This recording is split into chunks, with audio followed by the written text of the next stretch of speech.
നിലമ്പൂരിൽ ഏത് നിമിഷവും തെരഞ്ഞെടുപ്പ് പ്രതീക്ഷിച്ചുകൊണ്ട് തന്നെ ഒരുക്കത്തിനുള്ള തയ്യാറെടുപ്പിലാണ് ഓരോ മുന്നണികളും. ഇപ്പോൾ നിലമ്പൂരിലെ മുൻ MLA PV അൻവർ നമ്മുടെ കൂടെയുണ്ട്. എന്താണ് നിലമ്പൂരിലെ അവസാന തെരഞ്ഞെടുപ്പിലേക്ക് പോകാൻ ഉടൻ പ്രഖ്യാപനം ഉണ്ടാകുമെന്നാണ് പറയുന്നത്? എന്താണ് ഒരുക്കങ്ങളൊക്കെ? എല്ലാവരും ആ പ്രതീക്ഷയിലാണ്. പ്രഖ്യാപനം വന്ന ഉടനെ തെരഞ്ഞെടുപ്പ് പ്രവർത്തനങ്ങൾ വളരെ സജീവമാകും. ഇപ്പം തന്നെ സജീവമാണ്.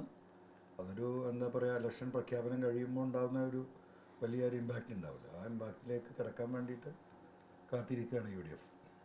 ഈ UDF പിന്തുണച്ചുകൊണ്ട് നേരത്തെ LDF വേണ്ടി മത്സരിച്ചിരുന്ന സിറ്റിംഗ് എംഎൽഎ ഇപ്പോൾ UDF പിന്തുണച്ചുകൊണ്ടുള്ള തെരഞ്ഞെടുപ്പാണ് നടക്കാൻ പോകുന്നത്. സ്വാഭാവികമായും അൻവറിൻ്റെ കൂടി ഒരു വിധി എടുത്താവൂലേ? അല്ല, തീർച്ചയായിട്ടും നമ്മൾക്ക് എന്തുകൊണ്ട് രാജിവെച്ചു എന്ന കാര്യം ഒരുപാട് ഇനിയും വിശദീകരിക്കേണ്ടതുണ്ട്. സ്വാഭാവികമായിട്ടും ആ ജനങ്ങളുടെ മുമ്പിൽ വിശദീകരിക്കാൻ ഞാൻ ബാധ്യസ്ഥനാണ്. ആ ഒരു രാഷ്ട്രീയം, എന്തുകൊണ്ട് എനിക്ക് രാജിവെക്കേണ്ടി വന്നു എന്ന രാഷ്ട്രീയം തന്നെയായിരിക്കും അവിടെ ചർച്ചയാവുന്നത്. ഒന്നാമത്തെ വിഷയം. രണ്ടാമത്തെ വിഷയം, ആ രാജിവെക്കലിൻ്റെ പിന്നിലുള്ളതും പിണറായിസവുമായി ബന്ധപ്പെട്ട വിഷയങ്ങളാണ്. അത് വളരെ വിപുലമായിട്ട് ചർച്ച ചെയ്യപ്പെടുന്ന ഒരു ആൻറ്റി പിണറായി ട്രെൻഡ് മൊത്തത്തിൽ കേരള സംസ്ഥാനത്തിൽ നിലനിൽക്കുന്നതിൻ്റെ ഊർജം പകരുന്ന ഒരു തെരഞ്ഞെടുപ്പ് റിസൾട്ടുമായിരിക്കും നിലമ്പൂരിൽ നിന്ന് വരാൻ സാധ്യത. ഈ തെരഞ്ഞെടുപ്പിന് മുമ്പോടിയായി UDFൻ്റെ ഒരു UDFിലേക്ക് പ്രവേശനത്തിന് വേണ്ടി മുന്നണി പ്രവേശനത്തിന് വേണ്ടി കത്തൊക്കെ നൽകിയിരുന്നല്ലോ. അത് നിലമ്പൂർ തെരഞ്ഞെടുപ്പിന് മുന്നോടിയായിട്ടുണ്ടാവുമോ? ഉണ്ടാകുന്ന തന്നെയാണ് കണക്കാക്കുന്നത്. സ്വാഭാവികമായിട്ടും ആ ഒരു പ്രതീക്ഷയിലും തന്നെയാണ് TMC നിൽക്കുന്നത്. UDFിൻ്റെ നേതൃത്വത്തിൽ വ്യക്തിപരമായിട്ട് സംസാരിക്കുന്ന ആളുകളുടെ അടുത്തുനിന്നും മനസ്സിലാക്കാൻ കഴിഞ്ഞ അതാണ്. ഔദ്യോഗികമായി അങ്ങനെ ഒരു ചർച്ചയിലേക്ക് കടന്നിട്ടില്ല. ഔദ്യോഗികമായി പ്രഖ്യാപനം തന്നെ ഇലക്ഷന് മുമ്പ് ഉണ്ടാകുന്നതാണ് പ്രതീക്ഷിക്കുന്നത് എന്നാണ് കണക്കാക്കുന്നത്. നേതാക്കളോട് സംസാരിച്ചിരുന്നു അവർ ബന്ധപ്പെട്ടൊക്കെ? സംസാരിക്കുന്നുണ്ട്. സ്വാഭാവികമായിട്ടും ഇപ്പോൾ ഈ രാഷ്ട്രീയം നിലമ്പൂർ തിരഞ്ഞെടുപ്പൊക്കെ ആകുമ്പോൾ സ്റ്റേറ്റ് ലീഡർഷിപ്പുമായിട്ട് സംസാരിക്കേണ്ടി വരുമല്ലോ. ആ സംസാരങ്ങളൊക്കെ നടക്കുന്നുണ്ട്. അതൊക്കെ തീർത്തും വ്യക്തിപരമാണ്, അല്ലെങ്കിൽ തെരഞ്ഞെടുപ്പുമായി ബന്ധപ്പെട്ടാണ്. UDFുമായി ബന്ധപ്പെട്ട കാര്യങ്ങൾ പറഞ്ഞു, കത്ത് കൊടുത്തു. ഒന്നാമത്തെ മീറ്റിങ്ങിൽ അവർ അത് അജണ്ടയായി വെച്ചിട്ടുണ്ട്. അടുത്ത മീറ്റിങ്ങിൽ അത് ഉണ്ടാകും. ആ മീറ്റിംഗ് വൈകാതെ ഉണ്ടാകും എന്നാണ് കണക്കാക്കുന്നത്. ഈ ഏറ്റവും പ്രധാനപ്പെട്ട കാര്യമാണ് നിലമ്പൂരിൽ UDFിന് ആര് സ്ഥാനാർത്ഥിയാകും എന്നുള്ളത്. PV അൻവർ നേരത്തെ ഒരു പേര് പറഞ്ഞു, അത് പിന്നീട് വലിയ ചർച്ചയിലേക്ക് വഴി വെച്ചിരുന്നു. സ്വാഭാവികമായും ആരിലേക്കാണ് സ്ഥാനാർത്ഥിത്വം പോകുന്നത് എന്നതാണ് അപ്പോൾ പ്രതീക്ഷിക്കുന്നത്. അല്ല, അവിടുത്തെ നിലമ്പൂരിലെ ഒരു വസ്തുത, ജനങ്ങളുടെ മനസ്സ് അതെന്താണ് എന്ന്. കാരണം ഞാൻ പറഞ്ഞ സ്ഥാനാർത്ഥികളുമൊക്കെ ഞങ്ങൾ ഈ നിലമ്പൂരുമായി ബന്ധപ്പെട്ടവരാണ്. ആ രണ്ട് വ്യക്തികളും നിലമ്പൂരിൽ ജീവിക്കുന്നവരാണ്. അപ്പോൾ അവരുമായി ബന്ധപ്പെട്ട ഞാൻ മനസ്സിലാക്കിയിട്ടുള്ള, ജനങ്ങളിൽ നിന്ന് മനസ്സിലാക്കിയിട്ടുള്ള പ്ലസും മൈനസും ഉണ്ടാവില്ല.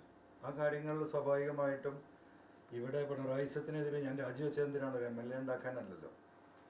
ആ പിണറായിസത്തിനെതിരെയുള്ള ഏറ്റവും കൂടുതൽ വോട്ടുകൾ അവിടെ സമാഹരിക്കേണ്ടത് കേരളത്തിലെ UDFിൻ്റെയും ജനങ്ങളുടെയും ആവശ്യമാണ്.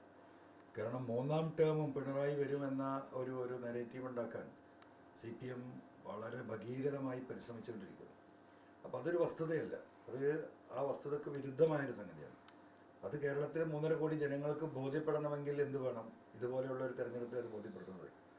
ആ ജനങ്ങളുടെ ബോധ്യം ഇന്ന് CPM ശ്രമിച്ചുകൊണ്ടിരിക്കുന്ന മൂന്നാം വട്ടം എന്ന നെറേറ്റീവിൻ്റെ വസ്തുത ഈ തെരഞ്ഞെടുപ്പിൽ വെളിവാക്കപ്പെടും. അതുകൊണ്ട് തന്നെയാണ് CPM ഈ തെരഞ്ഞെടുപ്പിനെ അതുപോലെ ഭയപ്പെടുന്നത്. മാത്രമല്ല, ഇപ്പോൾ എന്താണ് പിണറായി ചെയ്തുകൊണ്ടിരിക്കുന്നത്? പരമാവധി വർഗീയ ധ്രുവീകരണം ഉണ്ടാക്കുക. ആ വർഗീയ ധ്രുവീകരണം ഉണ്ടാക്കി 10 വോട്ട് കിട്ടുമെന്ന് നോക്കുകയാണ്. ഒരു വർഗീയ ധ്രുവീകരണം ഉണ്ടാക്കാൻ പറ്റുന്ന നാടല്ല മലപ്പുറം, നാടല്ല നിലമ്പൂര്. അവിടെയുള്ള ആളുകൾക്കൊക്കെ അത്യാവശ്യം വിദ്യാഭ്യാസവും ബോധവും മതസൗഹാർദ്ദവുമുള്ള ക്രിസ്ത്യൻസും മുസ്ലിംസും പറയുന്ന ഹിന്ദുസും ഞങ്ങൾ ഒരുമിച്ച് ജീവിക്കുന്ന നാടാണ്.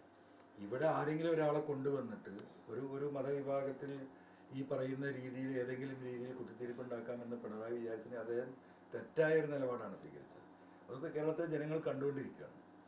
അതിനൊക്കെ എന്താ പറയുക, ഒരു മതസഹിഷ്ണുതയുടെയും മതേതരത്വത്തിൻ്റെയും ഒരു വോട്ട് നിലമ്പൂരിൻ്റെ തെരഞ്ഞെടുപ്പ് ചിത്രത്തിൽ വ്യക്തമാണ്. ഇപ്പോൾ ഈ സ്ഥാനാർത്ഥി നിർണയിച്ച ചർച്ചകളുമായി ബന്ധപ്പെട്ടൊക്കെ സംസാരിച്ചിരുന്നു UDF നേതാക്കളുമായിട്ട്. ജനറൽ സംസാരിക്കുമ്പോൾ എല്ലാം സംസാരിക്കുമല്ലോ. ആ കാര്യങ്ങളതൊക്കെ സംസാരിച്ചിട്ടുണ്ട്. അതിനപ്പുറം നമ്മൾ ഇത് തീരുമാനമെടുക്കേണ്ട UDF ലീഡർഷിപ്പാണ്.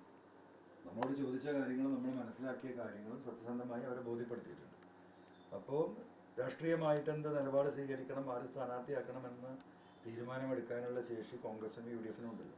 അവർ തീരുമാനം എടുത്തു വരട്ടെ. ഈ PV അൻവറിന് TMCയുടെ അഭിപ്രായം അറിയിച്ചിട്ടുണ്ട്. തീർച്ചയായിട്ടും അറിയിച്ചിട്ടുണ്ട്. അത് ഈ സ്ഥാനാർത്ഥി നിർണ്ണയം ജയപരാജയങ്ങൾ വലുതോതിൽ സ്വാധീനിക്കുമെന്ന് തന്നെയാണ് വിലയിരുത്തുന്നത്. അല്ല, ഏത് തെരഞ്ഞെടുപ്പിലും ഒരു സ്ഥാനാർത്ഥി വളരെ പ്രധാനമായ ഘടകമാണ്. രാഷ്ട്രീയത്തിൻ്റെ ഒരു വോട്ടുണ്ട്, സ്ഥാനാർത്ഥിക്ക് ഒരു വോട്ടുണ്ട്. രാഷ്ട്രീയത്തിൻ്റെ വോട്ടും സ്ഥാനാർത്ഥിയുടെ വോട്ടും ഒരുമിച്ച് കിട്ടുമ്പോഴാണ് ഈ വലിയ ഭൂരിപക്ഷം വരുന്നത്. ആ രീതിയിലുള്ള ഒരു കാഴ്ചപ്പാടോട് കൂടിയിട്ട് ആ കാര്യങ്ങൾ മുന്നോട്ട് പോകുമെന്ന് തന്നെയാണ് ഞാൻ മനസ്സിലാക്കുന്നത്. അത്തരത്തിൽ പി വി അൻവർ നേരത്തെ മുന്നോട്ട് വെച്ച അല്ലെങ്കിൽ ബി എസ് ടി അടക്കമുള്ള സ്ഥാനാർത്ഥിയാവുന്നതാണ് ഈ ഘട്ടത്തിലും പ്രതീക്ഷിക്കുന്നത്. അല്ല, അത് എനിക്ക് പറയാൻ കഴിയില്ലല്ലോ. അത് ഞാൻ പറഞ്ഞ കാര്യങ്ങളും അവർ പഠിച്ച അവർ സർവേകളൊക്കെ നടത്തിയിട്ടുണ്ടല്ലോ. ഇതെല്ലാം വെച്ച് അനലൈസ് ചെയ്തിട്ട് UDF ഒരു തീരുമാനം എടുക്കും. ആ തീരുമാനം ഏതാണോ അതായിരിക്കും അവിടുത്തെ സ്ഥാനാർത്ഥി. UDF ആരണം പ്രഖ്യാപിക്കുകയാണെങ്കിൽ അവരൊപ്പം നിൽക്കുമെന്നതാണ് സ്ഥാനാർത്ഥി. അല്ല, അതല്ലാതെ ഇപ്പം എനിക്ക് മാറ്റിപ്പോൾ പറയാൻ പറ്റുന്ന ഒരു സാഹചര്യമില്ലല്ലോ. അങ്ങനെയുള്ള ഒരു എന്താ പറയുക മോശപ്പെട്ട ഒരു തീരുമാനം UDFൻ്റെ ഭാഗത്തുനിന്ന് ഉണ്ടാകില്ല എന്ന് തന്നെയാണ് ഞാൻ കരുതുന്നത്. എന്തായാലും തെരഞ്ഞെടുപ്പിൻ്റെ ഒരുക്കത്തിലേക്കാണ് കടക്കുന്നത്. അതിനോടൊപ്പം തന്നെ മുന്നണി പ്രവേശനം കൂടി സാധ്യമായി UDFിനൊപ്പം തന്നെ ഒരു തെരഞ്ഞെടുപ്പ് പോരാട്ടത്തിലേക്ക് കടക്കുമെന്നുള്ള പ്രതീക്ഷയിലാണ് പി വി അൻവറും ഉള്ളത്. വീഡിയോ ജേർണലിസ്റ്റ് ഉണ്ണി തുപോരൊപ്പം റിപ്പോർട്ടർ അഷ്കർ അലി ഗൻബ, റിപ്പോർട്ടർ മലപ്പുറം.